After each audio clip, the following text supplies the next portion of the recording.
A polygon is any closed plane figure with at least 3 sides and angles or more.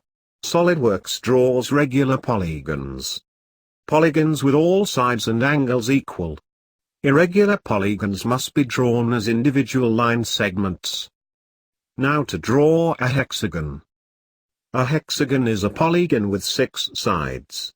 For this example, a regular hexagon with 6 equal sides and angles will be drawn. Access the sketching tools, define a plane. Click the polygon tool. Set the parameters value for 6 and ensure that the inscribed circle button is active. This will create a circumscribed hexagon. Click a starting point, point 1. Move the cursor and define point 2. Add dimensions as required. There are circumscribed and an inscribed hexagon. The circumscribed hexagon is drawn around and tangent to a circle. An inscribed hexagon is drawn within a circle. If you like video, press like and share. Have any question, comment below.